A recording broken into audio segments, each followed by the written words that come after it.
여러분 안녕하세요. 오늘은 권자에 대해서 하겠습니다. 이 권자 세 가지는 모두 하나의 글자에서부터 파생된 것 같습니다.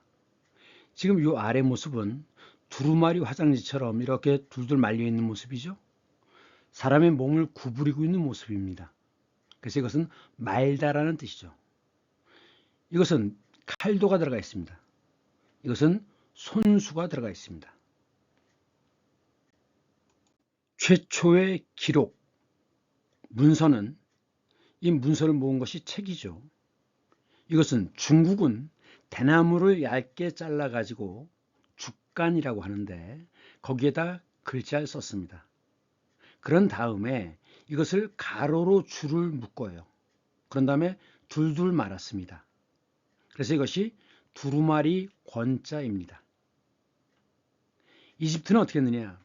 파피루스라고 좀 질기고 길게 자라는 풀을 이렇게 가로 세로로 여러 겹을 쌓아서 위에서 무거운 돌로 눌러놓으면 이 파피루스라고 하는 그 식물은 거기에서 나오는 액체칩이 약간 접착 성분이 있대요. 그래가지고 종이를 만들어서 썼던 거죠. 이 파피루스에서부터 페이퍼란 말이 나왔죠. 페이퍼.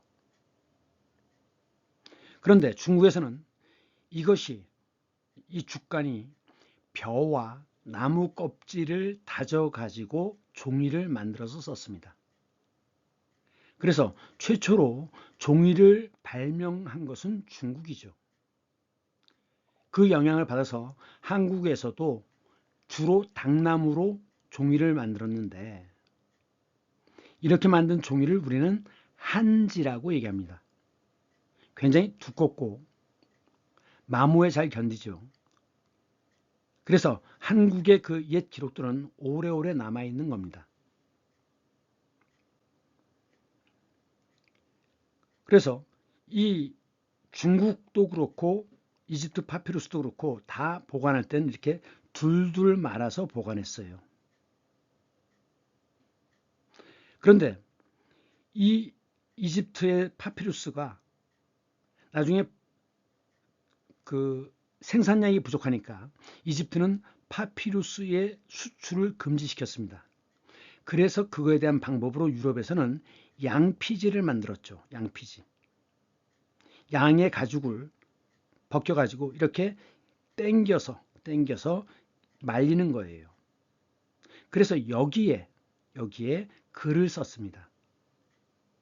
그래서 이 양피지를 베르가몬이라고 하는데 베르가마, 페르가몬 다 비슷한 발음입니다. 그래서 터키에 베르가몬이라는 곳이 있는데 그 베르가몬이라는 것은 그 당시 터키어로 양피지란 뜻입니다. 이 양피지는 이렇게 둘둘 말기가 어렵죠. 왜냐하면 양피지 자체가 두꺼우니까. 그래서 이 양피지를 잘라서 묶었어요. 그것이 지금의 책이죠. 그런데 이것은 책 한 권을 만드는데 수십 마리 양 껍질이 들어갑니다. 양 가죽이 들어가요. 그랬는데 탈라스 전투라는 건 중국과 이슬람 세력이 그 지금의 우즈베키스탄 이쪽에서 부딪힌 거죠. 그랬는데 그 당시 이슬람군에게 잡힌 중국의 포로 중에 하나가 제지공이 있었어요. 종이를 만드는 기술을 갖고 있는 병사. 그래서 그 병사에 의해서 종이를 만드는 기술이 유럽으로 전래되는 것입니다. 그래서 그 뒤에는 유럽에서도 이 양피지를 버리고 종이로 바꾼 거죠. 어쨌든 초기 형태는 이렇게 둘둘 만 형태다라는 것, 두루마리였다라는 겁니다. 지금 이것은 손이 들어갔습니다. 손으로 이렇게 펼쳐져 있는 것을 둘둘 마는 거죠. 그래서 말권자예요. 사람인이 들어가면 게으르다는 뜻입니다. 그 다음 이것은 이렇게 네모가 쳐져 있죠. 울타리, 우리입니다. 우리. 그 다음 이것은 칼도가 들어갔어요. 그러니까 종이를 잘라서 표를 만들죠. 그래서 이건 표권자예요. 이것이랑 어느 것이 어원이라고 얘기할 수 없어서 노란색으로 했습니다. 표권자고, 그래서 승차권이라고 할 때 입장권 이걸 쓰는 것이고, 이건 밑에 손수가 들어갔죠. 그래서 주목권자예요. 주목권. 자, 책 문서 권자인데 석권하였다 이런 말이 있습니다. 이 석이라는 건 뭐냐면 자리인데, 옛날에는 의자가 없었잖아요. 야외에서는 돗자리를 깔았습니다. 그러니까 석권이라는 것은 돗자리를 말다란 뜻이에요. 왜? 게임 오버 됐으니까. 그래서 석권하였다라는 것은 완전히 휩쓴다는 뜻입니다. 휩쓸다.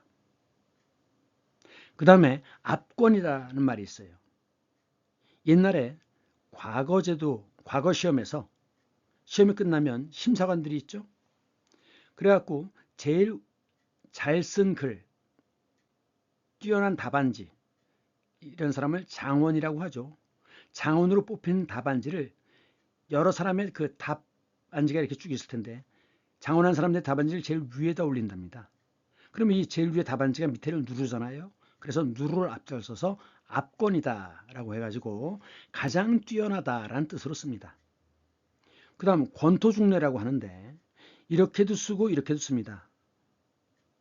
이것은 채권자고 이것은 말권자예요. 응? 왜 왔다 갔다 합니까? 한자는 가차가 있잖아요. 뜻과는 관계없이 음이 같으면 가져다 쓸 수 있습니다. 그래서 그 고사성어나 이런 데서는 음이 한자가 이렇게 바뀌는 경우들이 종종 있어요. 그러면 권토중례라는 건 뭐냐? 자, 토는 흙이죠. 그럼 흙을 말아온다라는 건 흙먼지를 일으킨다는 거예요. 그래서 권토 중 다시 오다라는데, 먼지를 일으키며 다시 오다 무슨 뜻이냐? 한번 패한 자가 세력을 복구하여 전력을 다해서 쳐들어오는 것입니다. 그러니까 결국 권토중례하였다라는 건 뭐냐? 실패한 자가 다시 온 힘을 모아 진출했다는 뜻입니다. 그 다음 권두원, 머리두자죠. 책 앞에 쓰는 글이죠. 그 다음에 이제 책 끝에 쓰면 권말기라고 하는데, 권말기라는 말은 잘 안 쓰고 발문이라는 말을 자주 씁니다. 이 발은 왼쪽에 다리 족자가 들어갔죠. 밟다란 뜻이에요. 그런데 밟다, 거칠게 밟아야 되는 거죠. 그래서 보통은 거칠다란 뜻으로 이해하면 됩니다. 거칠게 뽑은 문, 글이다. 즉 책의 끝에 권말기죠. 끝입니다. 본문 내용의 대강이나 간행과 관련된 사항 등을 짧게 적은 글, 이것을 발문이라고 합니다. 그 다음 역사에서는 발호라는 말이 자주 나옵니다. 거칠게, 호, 뒤따를 호자입니다. 자, 바깥에 있는 거 왼쪽은 마을, 집 호자죠. 집과 관련했습니다. 그리고 밑에 거는 마을 읍자예요. 그래서 사람들이 뒤따른다는 뜻입니다. 그러니까 어떤 한 놈이 도적질이 강도를 때를 만들면 전국에서 도적대가 일어나죠. 그래서 도적대가 발호하였다라고 합니다. 자, 잠깐 퀴즈를 하겠습니다. 요거 뭐라 그랬죠? 발족이 들어가면 이것은 발이라고 그랬죠? 발.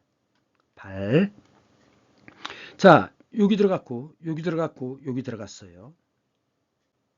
그래서 이제 이거 해당되는 낱말이 발췌하다 또는 가뭄, 한발, 한재라고도 얘기하는데, 재해 중에 가뭄이 들 때 한발입니다. 이것은 머리가 길면 뭐라고 그래요? 장발, 짧으면 단발이죠. 왜 강조하냐면 이제 한자 사전을 꽤 많이 했는데 50회가 넘었죠. 했는데 아직도 그 한자의 기본적인 원리, 이것을 이제 설명을 제대로 안 한 것 같아서 늘 마음에 걸렸습니다. 그래서 이 다음 시간에는 한자가 만들어진 육서에 대해서 설명을 하려고 합니다. 그래서 잠깐 퀴즈를 내본 거예요. 이것은 왼쪽에 손이 들어갔죠? 그러니까 손으로 뽑는 겁니다. 항우를 뭐라고 그랬어요? 초한지에서 항우, 역발산 기계세. 힘은 역발산, 산을 뽑아낼만 하고, 기우는, 용맹은 개세, 세상을 덮는다. 그래서 이건 뽑을 발자입니다. 손이 들어갔죠? 요것은 귀신 귀자가 들어갔죠. 그래서 가뭄을 일으키는 귀신 발자입니다. 이것이 들어가면 전부 털이에요. 털. 그래서 머리카락 발자입니다. 그러니까 기본자를 알면, 이것이 한 글자를 알면 이것이 무슨 의미고 무슨 뜻이다라는 걸 대략 짐작할 수 있습니다. 이래서 한자가 만들어진 원리를 이해해야 돼요. 자, 그러면 다음, 이것은 두루마기라고 하죠. 두루마기. 이 두루마기는 찬바람을 두루두루 막아준다는 겁니다. 그런데 이건 뭐예요? 이건 두루마리 휴지죠. 두루마리는 말이가 두루두루 말았다는 거죠. 말다. 그래서 말 권자인데, 이 얘기를 왜 하느냐. 자, 공자가 천하를 주유하면서 자기를 찾는 왕에게 가르침을 주려고 돌아다녔어요. 그것을 주유하였다고 합니다. 주는 뭐냐? 주나라라는 뜻도 있지만 두루두루란 뜻이 있어요. 유는 돌아다니는 거죠. 유. 그래서 두루 돌아다니는 것이 주유입니다. 여기서 설명하고 싶은 것은 두루란 말이 뭐냐 하는 거죠. 그다음에 이것은 이제 이 두루마기가 이런 식으로 이제 현대화된 거죠. 약간 좀 달라졌죠. 그런데 요 신발, 요걸 당해라고 하는데 양반들이 신던 신입니다. 가죽으로 만든 신이에요.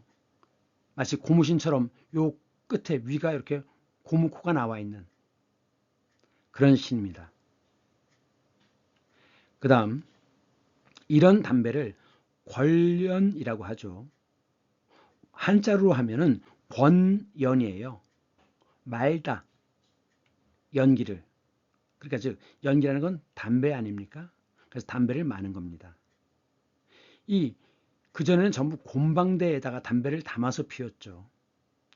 이 종이로 말아서 담배를 만든 것은 1958년 아리랑이 우리나라에선 최초라고 합니다. 최초의 담배 아리랑. 자, 한자음은 권연이지만 발음이 어렵죠. 그래서 음이 이렇게 바뀐 겁니다.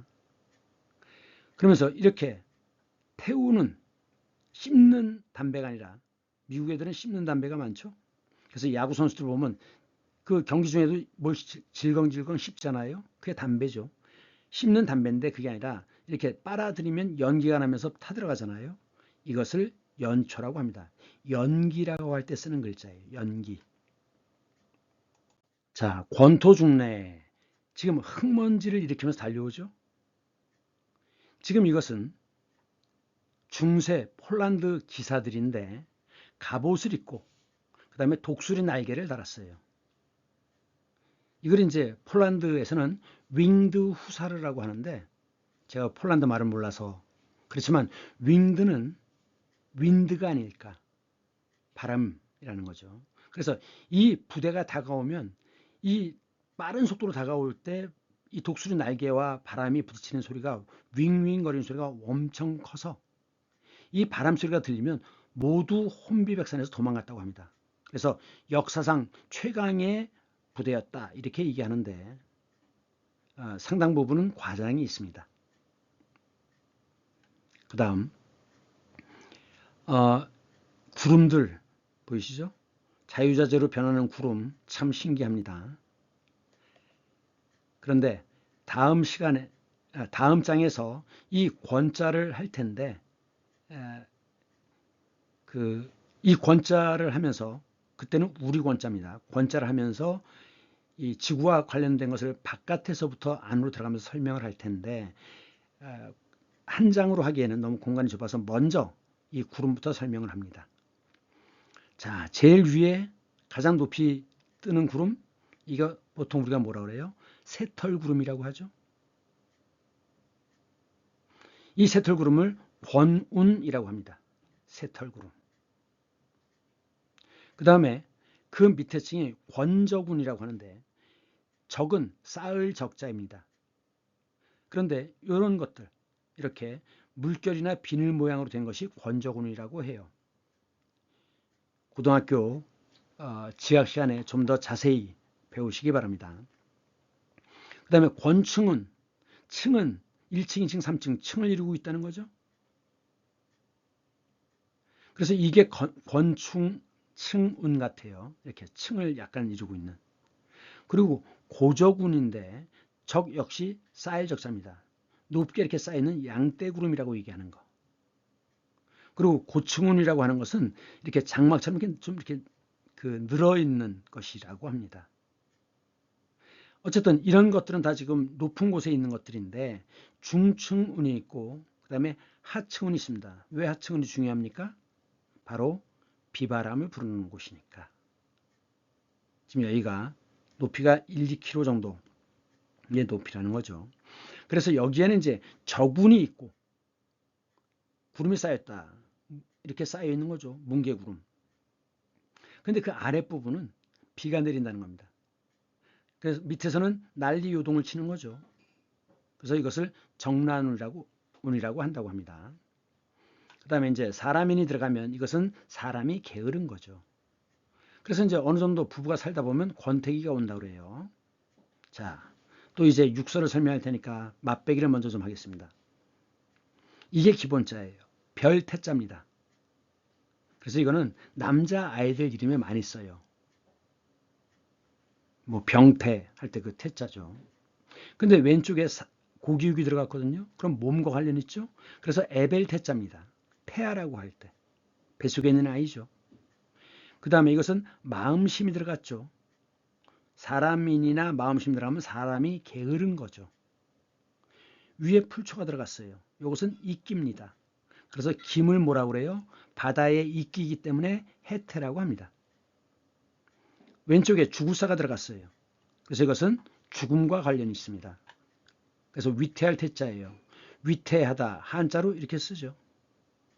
원래 이 훈을 달 때, 뜻을 달 때는 순 우리말이 있으면 그걸 사용하지만, 순 우리말이죠. 하지만 그게 없을 때는 할 수 없이 한자를 빌어서 그냥 표기합니다. 위태할 태, 위태 한자는 이렇게 씁니다. 이것은 몽둥이 태자죠. 대나무죽이 들어갔잖아요. 몽둥이 태입니다. 그래서 태형이라는 게 있죠. 태형. 그 다음에 왼쪽에 발족이 들어갔어요. 그래서 발로 밟는 겁니다. 그래서 밟을 태, 태권도. 그렇죠? 그 다음 바람풍이 들어가면 태풍이죠. 그래서 태풍 태자예요. 태풍 이렇게 씁니다. 그 다음 이 네모로 둘러싸여 있는 이것은 울입니다. 우리, 동물의 우리죠. 우리의 모라노타라고 할 때. 그리고 울타리, 이게 다 이렇게 둘러싸여 있는 것은 다 울입니다. 울. 그런데 특히나 한국 사람들은 우리 엄마가, 그러니까 친구의 엄마를 포함해야 우리 엄마인데도 내 엄마를 얘기하면서도 우리라는 표현을 써요. 굉장히 많이 씁니다. 외국어의 표현에서는 없는 거죠. 그래서 우리나라 사람들은 이 공동체를 굉장히 강조했다는 거죠. 그래서 늘 대동세상을 꿈꿨던 거예요. 대동세상. 그 다음 서울을 중심으로 한 그것, 경기도 지방까지를 수도권이라고 하죠. 울타리입니다. 그래서 이제 서울을 권역별로 나누죠. 역은 구역이에요. 그 다음 지학 시간에 배울 텐데, 고등학교 지학.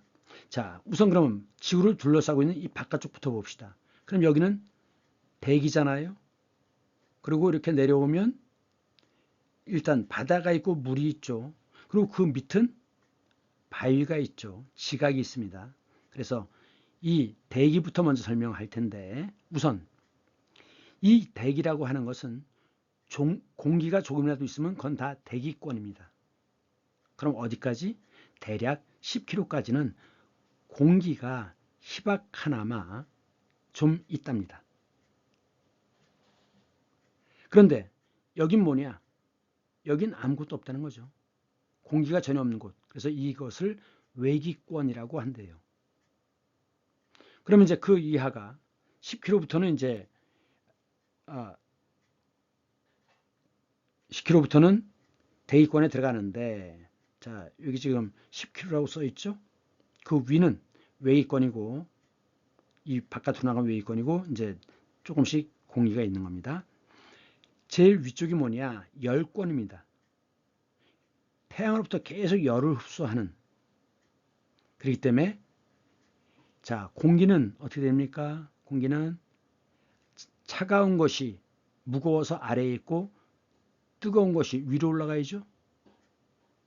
그래서 이쪽, 이 열권은 굉장히 태양으로부터 열을 많이 받기 때문에 열권이라고 얘기하고, 그 다음에 성층권, 성층이라고 하는 건 층을 만들었다는 거예요. 즉 위아래가 딱 이렇게 잘라져 있다는 거죠. 그래서 이것이 이제 성층권이고 50km까지라고 합니다.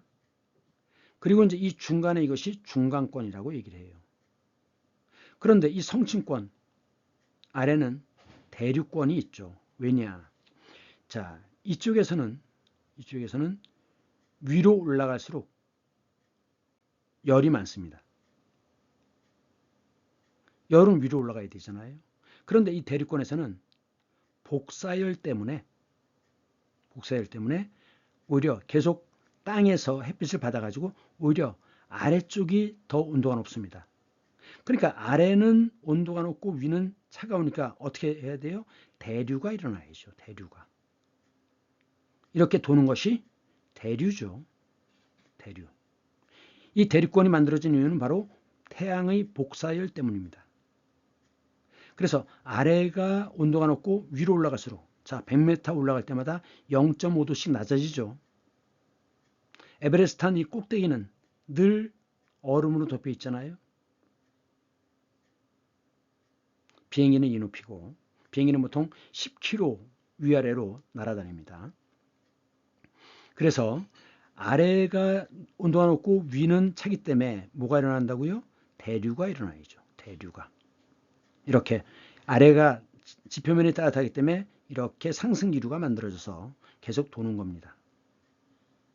그럼 복사열이라는 건 뭐냐? 이 복이라고 하는 글자는 왼쪽에 수레거가 들어갔죠? 수레바퀴예요.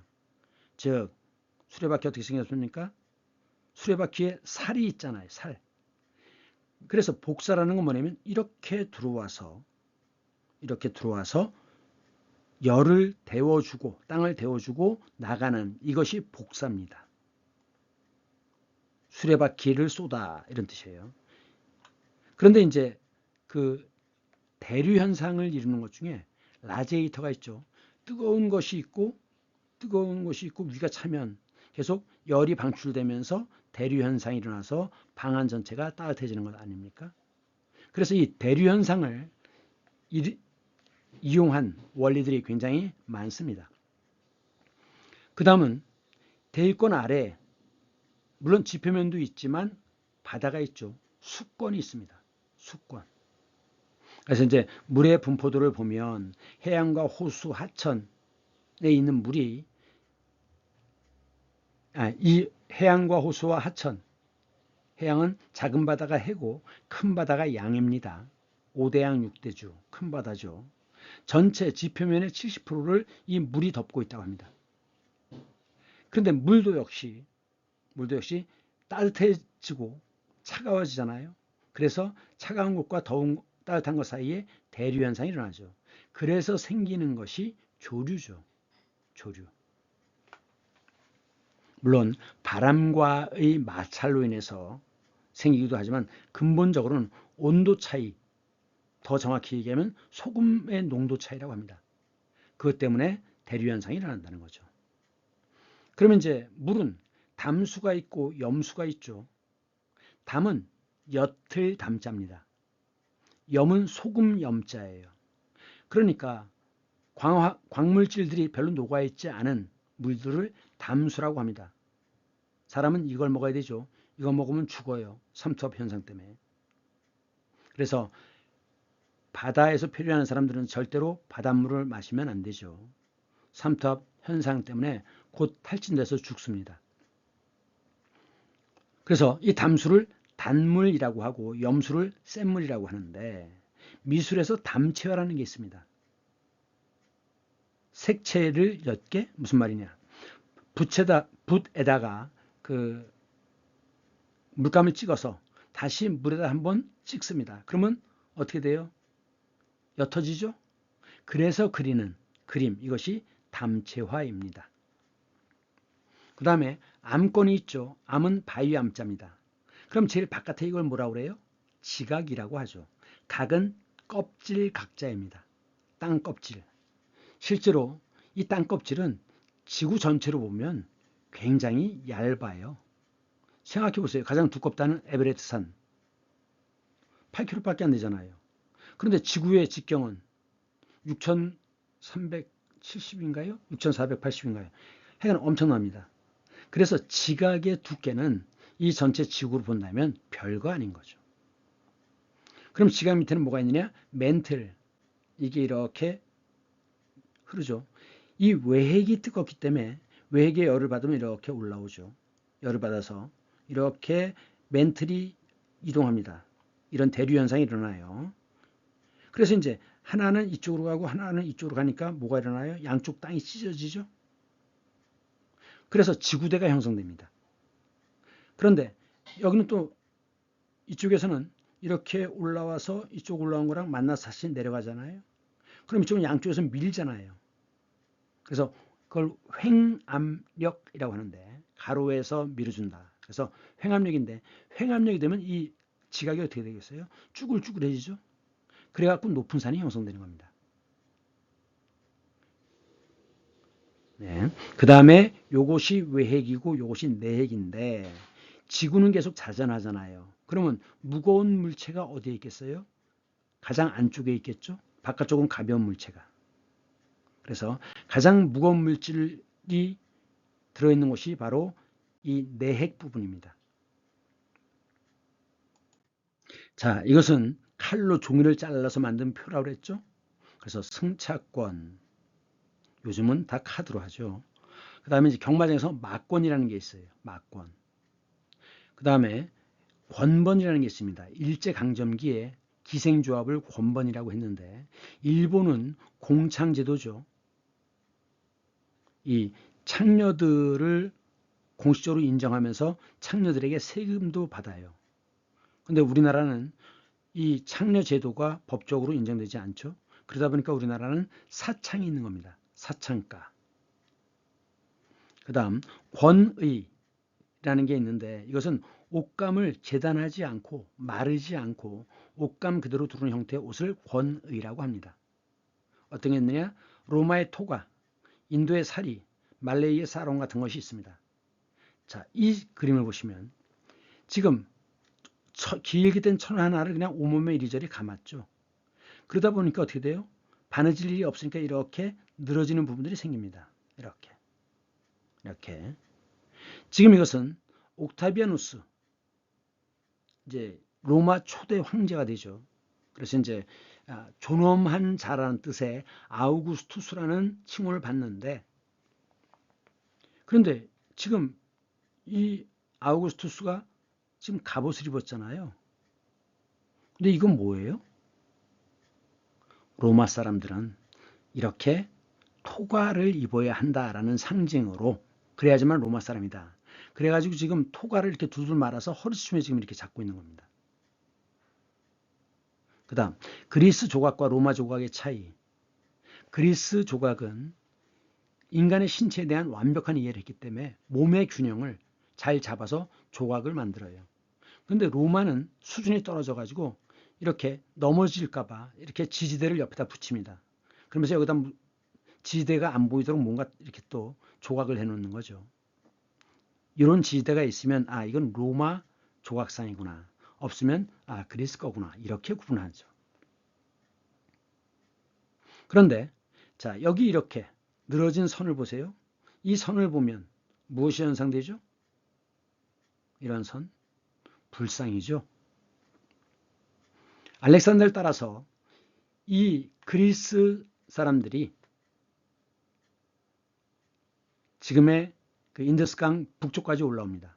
아프가니스탄 쪽까지 와요. 파키스탄까지. 그래서 이제 불교에서도 이런 조각상이 필요한데 이 조각상 기술을 갖고 있는 사람들은 그리스 상인밖에 없었어요. 그래가지고 그들이 자기들의 모습대로 조각상을 만들었죠. 부처의 조각상을 만들었습니다. 그래서 머리 모양, 꼬불꼬불한 머리, 얼굴, 높은 코, 복장 이런 것도 자 복장 이렇게 늘어진 토가 만들어서 결국 그리스라고 하면 헬레니즘 문화인데 그것이 인도의 예술과 만나가지고 소위 간다라 미술이라는 것을 만들어냅니다.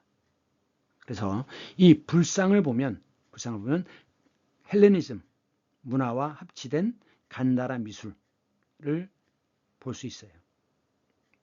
그다음에 이것은 인도의 살이라는 겁니다. 지금 이렇게 옷 하나를 위아래로 둘둘 감아서 그다음에 허리띠를 묶었어요. 이것이 인도의 살이고 그다음 말레이 자 how to use a sarong 이렇게 돼 있죠. 사롱 그냥 펼치면 어떻게 돼요? 타올처럼 생겼죠.